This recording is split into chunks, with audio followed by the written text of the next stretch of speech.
విపక్ష పార్టీ ఎంపీలపై ప్రధాని మోదీ తీవ్ర ఆగ్రహం వ్యక్తం చేశారు. రాహుల్ గాంధీ తనను తాను చక్రవర్తి అనుకుంటున్నారని మోదీ విమర్శించారు. దేశ ఆర్థిక వ్యవస్థపై విపక్ష నేతల్లో ఒక్కరికి కూడా అవగాహన లేదని ఎద్దేవా చేశారు.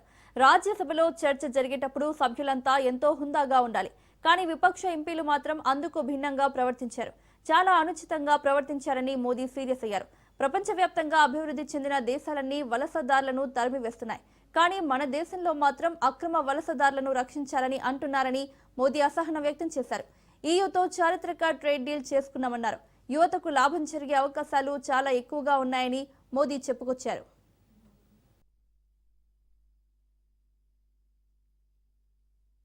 बड़े बड़े देश भारत के साथ व्यापारिक संबंध बनाने के लिए बहुत ही आतुर है। यूरोपीय संघ का ट्रेड डील हो, अमेरिका के साथ अब ये भी हुआ जो ट्रेड डील हो, और कल हमारे पीयूष जी ने सदन में विस्तृत जानकारी भी दी है। और पूरा विश्व खुल करके इस ट्रेड डील का तारीफ कर रहा है। और उसमें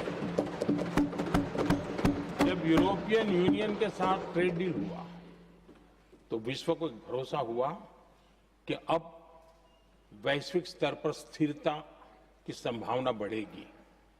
अमेरिका के साथ ट्रेड डील होने के बाद विश्व को और भरोसा हो गया कि जो स्थिरता के एहसास हो रहा था, अब गति का भी एहसास होने लगा है। अब विश्व के लिए शुभ संकेत है।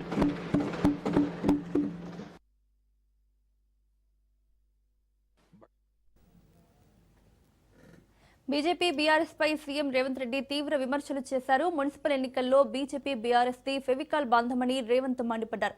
పార్లమెంట్ ఎన్నికల్లో అవయవదానం చేసినట్లు బీఆర్ఎస్ బీజేపీకి సీట్లను దానం చేసిందని తెలిపారు.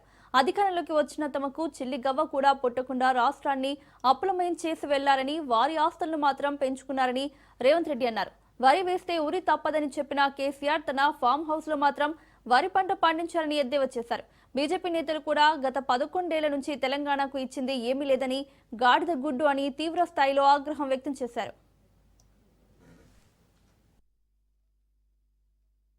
ఇలా సూటిగా నేను అడుగుతున్న బీజేపీ నాయకులను, బీఆర్ఎస్ బీజేపీ బంధం ఫెవికాల్ బంధం కాదా? వీణా వాణి బంధం కాదా? మీ శరీరాలు వేరైనా మీ తలలు ఒక్కటే కాదా? మొన్న జరిగిన పార్లమెంట్ ఎన్నికల్లో బీఆర్ఎస్ చచ్చే అవయవదానం చేసింది. ఎక్కడైనా ప్రమాదంలో ఎవరైనా చావు బతుకుల మధ్యలో ఉంటే వాళ్ళు సంతకం పెడతారు, నా మరణానంతరం నా కిడ్నీలు దానం చేస్తున్నా, నా మరణానంతరం నా కళ్ళు దానం చేస్తున్నా అని మనం అవయవదానం చేసేటోళ్ళని చూసినాం. కానీ బీఆర్ఎస్ దరిద్రమేందో, పార్లమెంట్ ఎన్నికల్లో మా ఓట్లు మా సీట్లు బీజేపీకి దానం చేస్తున్నామని 8 మంది ఎంపీ సీట్లను బీజేపీ వాళ్ళని గెలిపించింది బీఆర్ఎస్ వాళ్ళు కాదా? ఒక్క సీటు కూడా గెలవలే. 8 సీట్లలో బీఆర్ఎస్ వాళ్ళ డిపాజిట్లు పోయినాయి. మరి ఇవాళ 8 పార్లమెంట్ సీట్లలో డిపాజిట్ పోయిన బీఆర్ఎస్ వాళ్ళు మేమే గెలుస్తామని రంకెలేస్తారు. డిపాజిట్లు రాని బీఆర్ఎస్ సన్నాసులు రేపు మున్సిపల్ ఎన్నికల్లో ఎట్లా గెలుస్తారని నేను అడుగుతున్నా. ఎందుకు మీరు ఆలోచన చేయొచ్చు, బీఆర్ఎస్ వాళ్ళు ఎందుకు బీజేపీకి ఓట్లు వేయించారని. దోపిడీ చేసిండ్రు, వేల కోట్ల రూపాయలు కొల్లగొట్టిరు. ఇవాళ బీజేపీ జాతీయ అధ్యక్షుని, హోంశాఖ సహాయ మంత్రిగా పనిచేస్తున్న ఈ జిల్లా పార్లమెంట్ సభ్యుడు బండి సంజయ్ గారిని కిషన్ రెడ్డి నేను సూటిగా అడుగుతున్నా. కాళేశ్వరాన్ని ఏటీఎంగా మార్చి వేల కోట్లు కొల్లగొట్టిందని అమిత్ షా నరేంద్ర మోడీ గారు తెలంగాణ రాష్ట్రంలో అన్నమాట వాస్తవం కాదా? ఇలా కాళేశ్వరం మీద కమిషన్ వేసి అవినీతి లెక్కలు తేల్చి వీళ్ళని అరెస్టు చేయండి అని రాష్ట్ర ప్రభుత్వం శాసనసభలో చర్చ చేసి కేంద్రానికి పంపిస్తే సిబిఐ విచారణ ఈ రోజు వరకు ఎందుకు మొదలు పెట్టలే? దీనికి సమాధానం బండి సంజయ్ కిషన్ రెడ్డి చెప్పాల్సిన అవసరం లేదా? వేల కోట్లు కొల్లగొట్టిన కాళేశ్వరం, 1,00,000 కోట్లు పెట్టి కట్టిన కాళేశ్వరం 3 ఏళ్లలోనే కూలేశ్వరమై కూలిపోతే ఇవాళ సిబిఐ విచారణ కోసం కేంద్ర ప్రభుత్వానికి శాసనసభ సాక్షిగా నిండు సభలో తీర్మానం చేసి సిబిఐ కేసులు పెట్టి కేసీఆర్ను హరీష్ను బొక్కలో తొయ్యండి అని అసెంబ్లీ సాక్షిగా తీర్మానం చేస్తే 6 నెలలైంది, అతి లేదు గతి లేదు, సిబిఐ విచారణ లేదు. మరి దేశ ప్రధానమంత్రి అమిత్ షా గారు కాళేశ్వరాన్ని ఏటీఎంగా మార్చుకొని 1000 కోట్లు కేసీఆర్ కొల్లగొట్టిందని చెప్పినప్పుడు విచారణ చేసి బొక్కలేమని మీకే కదా మేము అధికారం ఇచ్చింది. మీరు ఎందుకు వాళ్ళ మీద కేసు పెట్టలేదు? దీని వెనకాల ఉన్న మర్మమేంది? కాంగ్రెస్ ప్రభుత్వంపై మాజీ మంత్రి హరీష్ రావు తీవ్ర స్థాయిలో విమర్శలు చేశారు. జాబ్ క్యాలెండర్ ఇవ్వకుండా స్కామ్ క్యాలెండర్ ఇచ్చిందని ఎద్దేవా చేస్తూ సంచలన వ్యాఖ్యలు చేశారు. నిరుద్యోగులకు ఇచ్చిన హామీలు నెరవేర్చకుండా వరుసగా అవినీతి ఆరోపణలు వస్తున్నాయంటూ కాంగ్రెస్ ప్రభుత్వాన్ని టార్గెట్ చేశారు. సమస్యలపై మాట్లాడకుండా రేవంత్ డైవర్షన్ పాలిటిక్స్ చేస్తున్నారని హరీష్ రావు ఆరోపించారు. ఈ రాష్ట్రంలో ఎవరిని అడిగినా చెప్తారు కదా, ఇలా కేసీఆర్ను జాతిపిత అన్నందుకు కడుపులో ఉన్న విషమంతా గక్కుతా ఉన్నాడు రేవంత్ రెడ్డి. 4 కోట్ల ప్రజల ఆకాంక్షల్ని నిజం చేసింది కేసీఆర్. ప్రపంచంలో దేశంలో ఎక్కడ లేకునివి రైతు బంధు పథకం తెచ్చి 60 కోట్ల మంది రైతుల జీవితాల్లో వెలుతురు నింపింది కేసీఆర్. 40 లక్షల మంది అవ్వా తాతలకు నెలకు 2000 పెన్షన్ ఇచ్చింది కేసీఆర్. తెలంగాణ ప్రజల ఆకాంక్షల్ని నిజం చేసిన వ్యక్తిగా జాతిపితగా పిలుచుకుంటారు. దానికి నీకేం కడుపు నొప్పి? ఎందుకంత నోరు బారేసుకుంటున్నారు? ఇప్పుడు మేము కూడా రేవంత్ రెడ్డి గారికి అంతకంటే గట్టిగా, అంతకంటే పరుష పదజాలంతో, బూతులతో సమాధానం చెప్పగలం. మేము చెప్పలేక కాదు కదా. కాకపోతే మేము ఒక బాధ్యతాయుతమైన శాసనసభ్యుడిగా ఉన్నాం. అంతకంటే బాధ్యత గల పౌరుడిగా మాకు కొంత సంస్కారం అడ్డం వస్తూ ఉంది. పాలన చేతగాక నిరాశ నిస్పృహల్లో కూలిపోయినటువంటి వ్యక్తి ఇవాళ అదుపు తప్పి ఆలోచనారహితంగా వ్యవహరిస్తా ఉన్నారు. రేవంత్ రెడ్డి తన 2.5 ఏళ్ల పాలన తనకే సంతృప్తి లేక తన చేత మేడ్చల్ జిల్లా మూడుచింతలపల్లి మున్సిపాలిటీలో మల్కాజ్గిరి ఎంపీ ఈటెల రాజేందర్ ఎన్నికల ప్రచారం నిర్వహించారు. ధర్మం కోసం పాటుపడే బీజేపీ అభ్యర్థులను గెలిపించాలని కోరారు. ఈ ఎన్నికల్లో కాంగ్రెస్, బీఆర్ఎస్ పార్టీలు డబ్బును నమ్ముకుని పోటీ చేస్తున్నాయి. తాము ప్రజలను నమ్ముకుని పోటీ చేస్తున్నామని ఈటెల రాజేందర్ అన్నారు.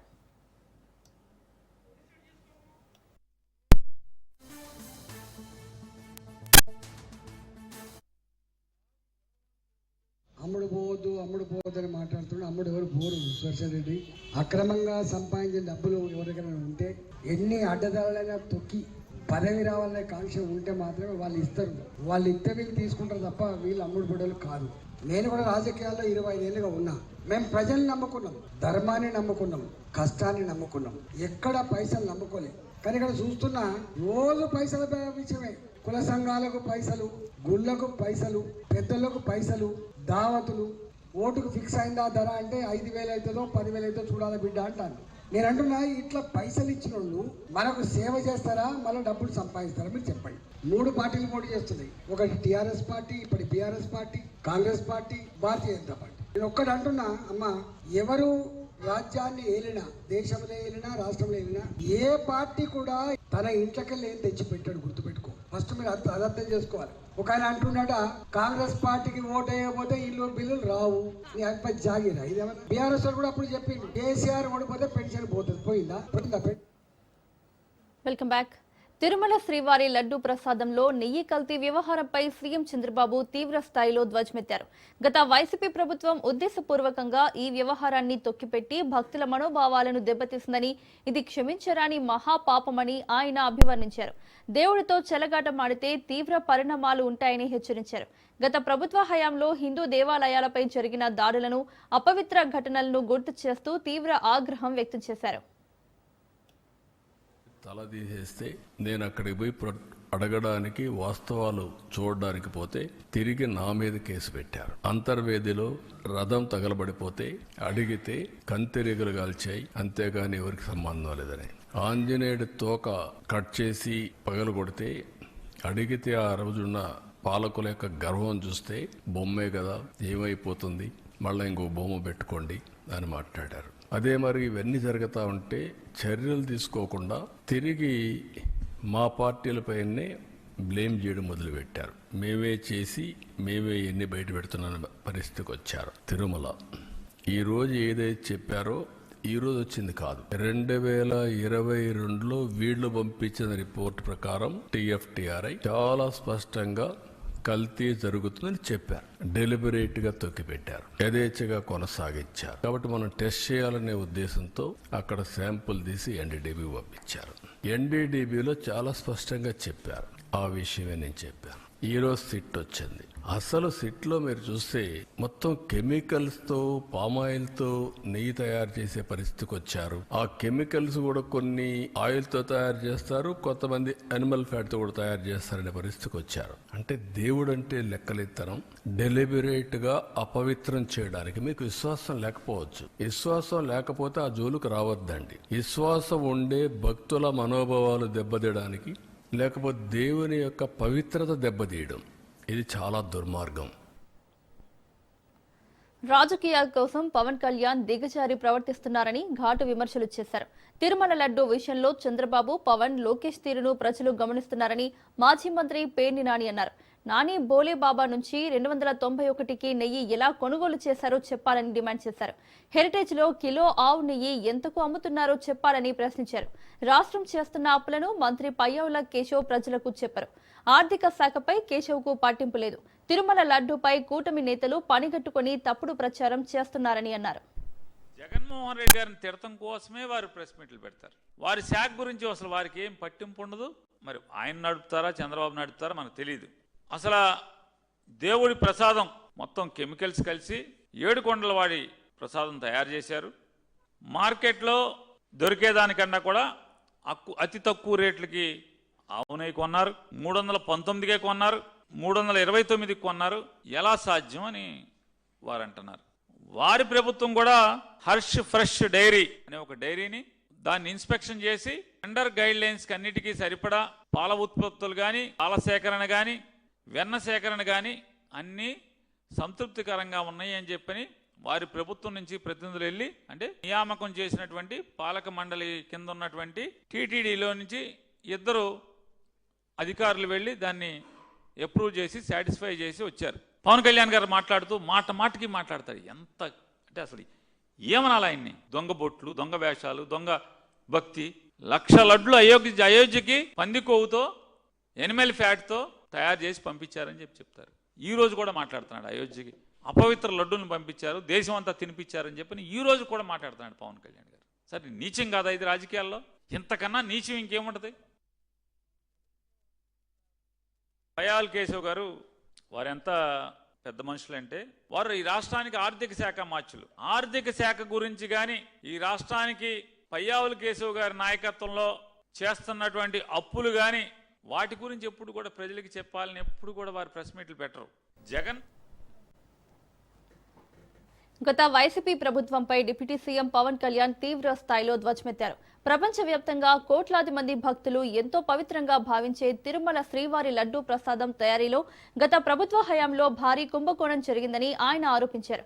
ఈ వ్యవహారం సుప్రీంకోర్టు వరకు వెళ్లినా ఇందులో సీబీఐ కూడా క్లీన్ చీట్ ఇవ్వలేదని ఆయన గుర్తు చేశారు. ఈ వ్యవహారంలో దోషులను ఎట్టి పరిస్థితుల్లోనూ వదిలిపెట్టబోమని, భగవంతుడి ముందు వారు మోకరిల్లే వరకు తమ యుద్ధం ఆగదని హెచ్చరించారు. అవి కాకుండా 1,70,000 నుంచి దాదాపు 2 లక్షల వరకు కెమికల్స్ దొరికినాయి. చాలా ఆన్ రికార్డ్ దొరికారు. ఎక్కడా కూడా సిబిఐ కానీ ఎక్కడ క్లీన్ చిట్ ఇవ్వలేదు. క్లీన్ చిట్ ఎక్కడ ఇవ్వలేదు. వాళ్ళు వెరీ క్లియర్ కట్గా చెప్పింది, ఈ నెయ్యిలో పూర్తిగా ఇది ప్లాంట్ బేస్డ్, అంటే ఇది దీంట్లో నెయ్యి మన పాల నుంచి, పాల కొవ్వు నుంచి రావాల్సింది, దీంట్లో ఇది లేదు. చాలా చాలా స్పష్టంగా అది చెప్పారు. మిగతాయి మేము నిర్ధారించలేకపోతాం, మా దగ్గర ఇన్ఫర్మేషన్ లేదనేది ఒక రిపోర్ట్ వాళ్ళు చెప్పింది. అలాగే National Dairy Development Board very క్లియర్గా చెప్పింది, దీంట్లో ఫిష్ ఆయిల్, అలా గొడ్డు కొవ్వు, పంది కొవ్వు, ఇవన్నీ లార్డ్, ఇవి ఉండే అవకాశాలు ఉన్నాయి. చాలా స్పష్టంగా వాళ్ళు ఇచ్చారు. ఈ ప్రాసెస్లో వీళ్ళు దీన్ని కూర్చోబెట్టి అడ్డగోలుగా మాట్లాడితే, ఎందుకంటే వీళ్ళకి ఏ రోజు కూడా తిరుమల భక్తుల మనోభావాలను సీఎం చంద్రబాబు దెబ్బతీశారని వైసీపీ నేత వైవి సుబ్బారెడ్డి ఆరోపించారు. నెయ్యిలో జంతు నెయ్యి కల్తీ కాలేదని, కానీ మామూలు కల్తీ జరిగి ఉండవచ్చన్నారు. సిట్ ఈ మేరకు నివేదిక ఇచ్చింది కాబట్టి బాధ్యులపై చర్యలు తీసుకోవాలన్నారు. తనపైనే ఆరోపణలు వస్తున్న విషయంపైన ఆయన క్లారిటీ ఇచ్చారు. కల్తీ నెయ్యి విషయంలో తనకు ఏ పాపమో తెలియదన్నారు. అలా తెలిసి ఉంటే తానెందుకు ల్యాబ్కు నెయ్యిని పంపుతానని ఆయన ప్రశ్నించారు. వ్యాప్తంగా ఉన్న హిందువుల భక్తుల మనోభావాలు దెబ్బతినే పరిస్థితి మనకు కూడా ఎంతో ఆవేదన చెంది సుప్రీంకోర్టుకి వెళ్ళాలని మనం అడగటం. అప్పుడు సుప్రీంకోర్టు సిబిఐ ఆధ్వర్యంలో సిట్ను అపాయింట్ చేయడం జరిగింది. అపాయింట్ చేసినప్పుడు కూడా వాళ్ళు క్లియర్గా చెప్పడం జరిగింది, స్వామివారి ప్రసాదాలకు సంబంధించింది, కలియుగ ప్రత్యక్ష దైవం వెంకటేశ్వర స్వామి ప్రసాదాలకు సంబంధించిన విషయం కాబట్టి ఎంక్వైరీ పూర్తయ్యేంత వరకు మాట్లాడకుండా ఉంటే మంచిది. మరీ ముఖ్యంగా ముఖ్యమంత్రి చంద్రబాబు నాయుడు గారు కాన్స్టిట్యూషనల్ అథారిటీగా ఉండి ఈ విధంగా కామెంట్ చేయటం కూడా మంచిది కాదు అని కూడా కామెంట్ చేయటం జరిగింది. కూటమి ప్రభుత్వం అధికారంలోకి వచ్చినాక ఏదైతే 4 ట్యాంకర్స్లో నెయ్యి సప్లై చేశారో ఆ సప్లై చేసిన 4 ట్యాంకర్లు శాంపిల్స్ ఎన్డీబీ కాల్ఫ్ ల్యాబొరేటరీకి పంపించడం జరిగింది. అందులో ఆ రిపోర్ట్లో చెప్పినట్టుగా జంతు కొవ్వు కలవలేదు కాబట్టి వేరే పదార్థాల కల్తీ జరిగింది, జంతు కొవ్వు మాత్రం కలవలేదు అని చెప్పారు.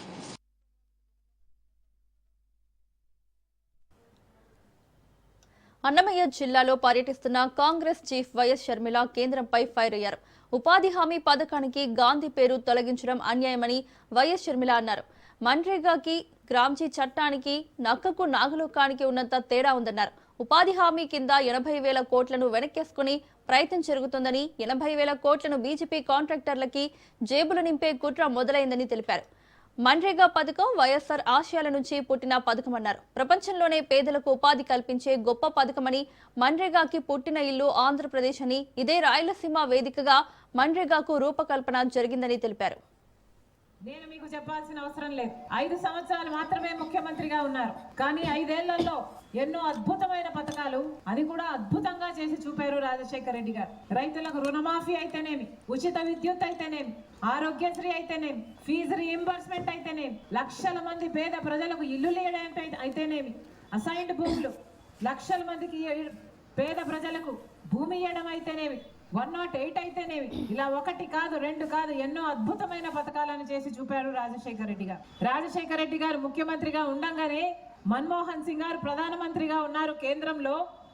ఆ టైంలో తీసుకొచ్చిన పథకమే ఈ గ్రామీణ ఉపాధి హామీ పథకం, మహాత్మా గాంధీ జాతీయ గ్రామీణ ఉపాధి హామీ పథకం. ఎంత అద్భుతమైన పథకం ఇది అంటే అసలు ప్రపంచంలోనే కోట్ల మంది జగన్ వైసీపీ నేతలు చేసిన తప్పులను కప్పిపుచ్చుకునేందుకు తపన పడుతున్నారని హోంమంత్రి అనిత ధ్వజమెత్తారు. శ్రీవారి ప్రసాదంలో కల్తీ జరిగిందని అంగీకరించకుండా ప్రభుత్వాన్ని తిరిగి విమర్శిస్తున్నారని అనిత మండిపడ్డారు. జగన్ పరామర్శ పేరుతో విధ్వంసం చేస్తున్నారని అనిత ఆగ్రహం వ్యక్తం చేశారు. ఇవన్నీ కూడా ఒకసారి ప్రజల్ని కూడా ఎడ్యుకేట్ చేయాలి, ప్రజలకు తెలియజెప్పాలి. కాకపోతే ఒక మూర్ఖపు ఆలోచనలతో, ఒక క్రిమినల్ ఐడియాలజీతో ఉన్న వైఎస్ఆర్సీపీ నాయకుడు జగన్మోహన్ రెడ్డి ఈ మధ్య కాలంలో చేస్తున్న పరామర్శలు అవనియండి, వాటెవర్ ఇట్ మే బి ఏదవనియండి, అవి పరామర్శల ప్రదర్శనల అర్థం కాక కూడా చాలా ఇబ్బందులు పడే పరిస్థితి కనిపిస్తా ఉంది. అంటే రకంగా చెప్పాలంటే ఒక రౌడీ మోకలు నేసుకొని క్యాన్వై కావాలని స్లోగా తీసుకెళ్తూ ఒక విధ్వంసాన్ని సృష్టించడానికి ట్రై చేస్తున్న జగన్మోహన్ రెడ్డి వంటి వాళ్ళ మీద ఎందుకు చర్యలు తీసుకోకూడదు అని నేను ఈరోజు ప్రజలను అడుగుతున్నాను. ఇలా కదా రేపొద్దున అతను ఏ ప్రదర్శన చేసిన ప్రీవియస్ హిస్టరీస్ కూడా చూడండి. లడ్డూలోని కల్తీ నెయ్యి ఉపయోగించారు అని చెప్పి ఆ రోజు గౌరవ ముఖ్యమంత్రి గారు చెప్తే దానికి సంబంధించి కాదు కూడదు అని చెప్పడానికి అక్కడ ఏదో ఒక ఫ్లెక్సీ ఒకటి పెడితే ఆ ఫ్లెక్సీ తీసేసేయటానికి ఇతను కావాలని వెళ్ళి గొడవ పెట్టుకొని ఇంటెన్షనల్ గా చంద్రబాబు నాయుడు గారు గౌరవ సీఎం గారిని తిట్టి మళ్ళా తిరిగి అతను రిమాండ్కి వెళ్తే ఆ వ్యక్తిని పరామర్శించడానికి వెళ్ళి అంటే జరిగి. మెదక్ జిల్లా రామాయంపేటలో కేంద్ర మంత్రి కిషన్ రెడ్డి ఎన్నికల ప్రచారం నిర్వహించారు. సిద్దిపేట, మెదక్లు అభివృద్ధి చెందాయి కానీ రామాయంపేట మాత్రం అభివృద్ధి చెందలేదన్నారు. రామాయంపేట అభివృద్ధిని కాంగ్రెస్, బీఆర్ఎస్ ప్రభుత్వాలు పట్టించుకోలేదన్నారు. రామాయంపేట అభివృద్ధి చెందాలంటే బీజేపీని గెలిపించాలని కిషన్ రెడ్డి పిలుపునిచ్చారు.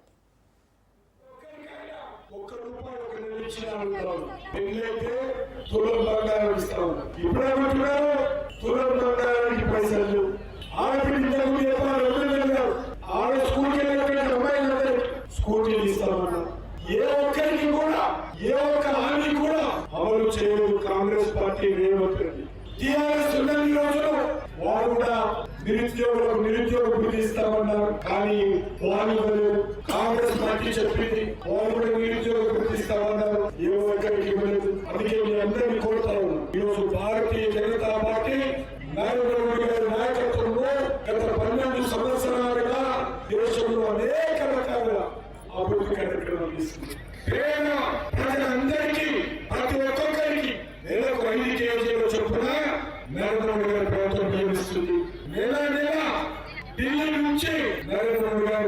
పరిస్థితి. రైతులందరికీ 4 నెలలకు ఒకసారి రైతుల అకౌంట్లలో పంచంగా నరేంద్ర డబ్బులు వేస్తున్నారు. ఈరోజు రైతులు వాడేటువంటి 300 రూపాయల బస్తా ఈరోజు చాలా తక్కువకి ఇస్తా ఉన్నారు.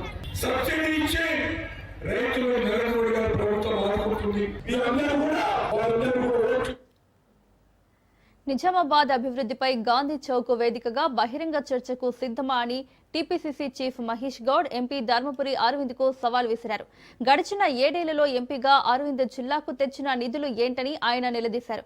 బీజేపీ నేతలు అభివృద్ధి పేరు చెప్పి ఓట్లు అడిగే పరిస్థితిలో లేరని విమర్శించారు. కులాలు మతాల పేరుతో చిచ్చుపెట్టి రాజకీయ పబ్బం గడుపుకుంటున్నారని ఆయన ఆగ్రహం వ్యక్తం చేశారు. ఒప్పందం జరగలేదు. ఒప్పందమే జరిగినప్పుడు, చర్చలే జరిగినప్పుడు వారు ఏదో చెప్పుకుంటే దానికి జవాబు చెప్పాల్సిన అవసరం మాకు లేదు. ఇప్పుడున్న పరిస్థితిలో ఇక్కడ కోదండరామ్ గారి పార్టీకి ఒక కార్పొరేట్ సీట్ ఇచ్చాం. మేము 31లో ఒక సీట్ ఇచ్చినాం. జనగాంలో సిపిఐ సిపిఎంకి 6 సీట్లు ఇచ్చాం. కొత్తగూడెంలో మెజార్టీ సీట్లు సిపిఐకి ఇచ్చినాం. అశ్వరావుపేట, ఖమ్మం, నల్గొండలో సిపిఐ సిపిఎం కొన్ని సీట్లు ఇచ్చినాం. కానీ ఎక్కడ కూడా మేము టీఆర్ఎస్ పార్టీకి కానీ ఎంఐఎం పార్టీకి కానీ సీట్ల పంపకం, సీట్ల షేరింగ్ లేదు. ఒక్క సీటు కూడా రాదని ఎంపీ గారు ఛాలెంజ్ చేస్తే దాన్ని స్వీకరిస్తాము. ఒక్క సీటు వస్తే వారు ఆ పదవికి రాజీనామా చేయాలి. ఒక్క సీటు కన్నా ఎక్కువ వస్తే మేము రాజీనామా చేస్తాం.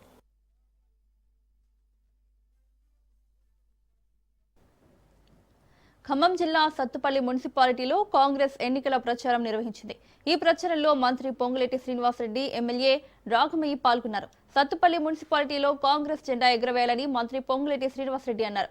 కాంగ్రెస్ పార్టీ ఇచ్చిన హామీలను అమలు చేస్తుందన్నారు. బీఆర్ఎస్ పాలనతో సామాన్యులకు ఒరిగేదేమీ లేదన్నారు.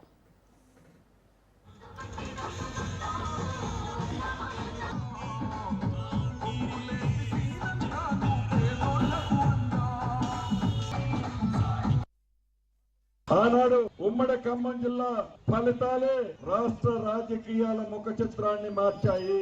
ఈ మున్సిపల్ ఎన్నికల్లో కూడా ఒక్క మెతుకు కూడా జారిపోకుండా, ఒక్క సీటు కూడా జారిపోకుండా 8కి 8 ముగ్గురు మంత్రుల సహకారంతో కాంగ్రెస్ పార్టీ జెండాని రెపరెప ప్రజల సహకారంతో ఆడిస్తామని కూడా మరొక్కసారి ప్రతిపక్ష నాయకులకి చెబుతూ పగట కలల కనండి, పగట కళలతోనే మీ జీవితాన్ని ముగింపు చేసుకోండి. దొరల పాలనలో సామాన్యులకి ఒరిగింది లేదు. ఒక్క ఓటు కూడా మురిగిపోకుండా మీ ఓటు ఏ ప్రతిపక్షానికి వేసినా అది బూడిదలో పోసిన పన్నీర్ అవుతుందని గమనించి మీ అందరి అమూల్యమైన ఓటు అస్సాం గుర్తు మీద వేసి అత్యధిక ఓట్లతో తెలంగాణలో సెంటిమెంట్ను రగిలించి బీఆర్ఎస్ పార్టీ రాజకీయంగా లబ్ధి పొందిందని ఎమ్మెల్యే ఆది శ్రీనివాస్ అన్నారు.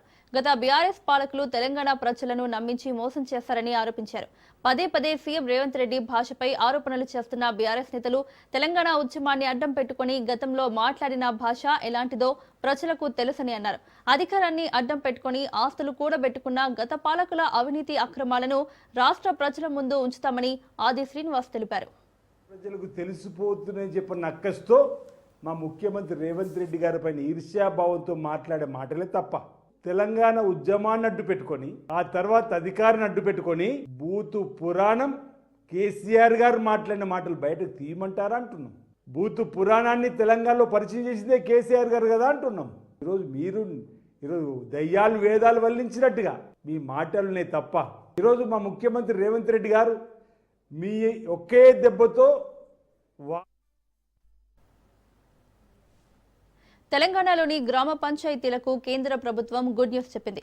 పెండింగ్ లో ఉన్న 15వ ఆర్థిక సంఘం నిధులను విడుదల చేస్తూ కేంద్ర ఆర్థిక శాఖ ఉత్తర్వులు జారీ చేసింది. తొలి విడత కింద 259.36 కోట్లను కేంద్రం విడుదల చేసింది. గ్రామ పంచాయతీల ఎన్నికలు పూర్తి కావడంతో ఈ నిధులను విడుదల చేసింది కేంద్రం. రాష్ట్రానికి ఇంకా 3,000 కోట్ల నిధులు రావాల్సి ఉంది. ఇక గ్రామ పంచాయతీల నిధులు విడుదలపై మంత్రి సీతక్క హర్షం వ్యక్తం చేశారు. పెండింగ్ నిధులను కూడా త్వరగా విడుదల చేయాలని కేంద్రానికి ఆమె విజ్ఞప్తి చేశారు.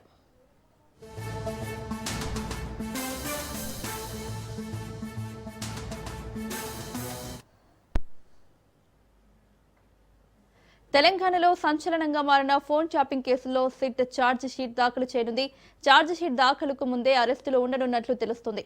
పక్కా ఆధారాలు, టెక్నికల్ ఎవిడెన్స్ తో ఫైనల్ ఛార్జ్ షీట్ సిద్ధం చేస్తున్నారు పోలీసులు. బలం చేకూర్చేలా 2000కు పైగా సాంకేతిక ఆధారాలు, 300 మందికి పైగా సాక్షుల వాంగ్మూలాలు కీలకంగా మారాయి.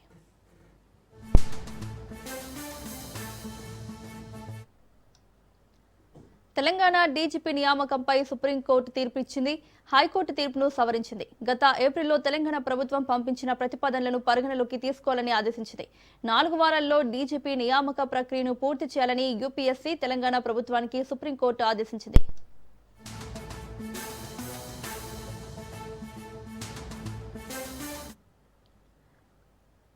గ్రూప్ 1 ఉద్యోగాలకు ఎంపికైన అభ్యర్థులకు ఊరట లభించింది. గ్రూప్ 1 నియామకాలపై హైకోర్టు బెంచ్ తీర్పునిచ్చింది. సింగిల్ జడ్జి తీర్పును సీజే ధర్మాసనం రద్దు చేసింది. గ్రూప్ 1 జనరల్ ర్యాంకింగ్ లిస్టును రద్దు చేస్తూ గతంలో సింగిల్ జడ్జి తీర్పునిచ్చింది. మెయిన్స్ జవాబు పత్రాలు మళ్లీ మూల్యాంకనం చేయాలని సింగిల్ జడ్జి తెలిపింది. సింగిల్ జడ్జి ఆదేశాలపై టీజీపీఎస్సీ ఎంపికైన అభ్యర్థుల అప్పీలుపై ధర్మాసనం తీర్పునిచ్చింది. గ్రూప్ 1 పరీక్ష పారదర్శకంగానే జరిగిందని, పరీక్షలో అవకతవకలు జరిగినట్లు ఆధారాలు లేవని హైకోర్టు స్పష్టం చేసింది.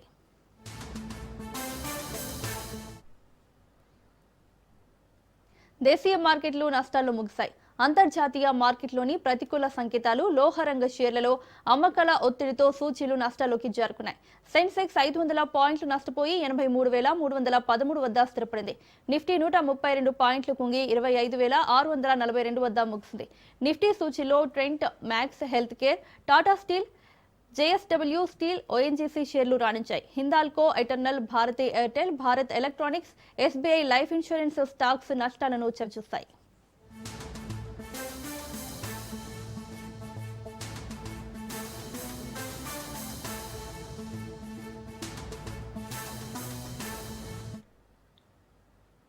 కేవీ బులెటిన్ అప్డేట్స్ చూస్తూనే ఉండండి.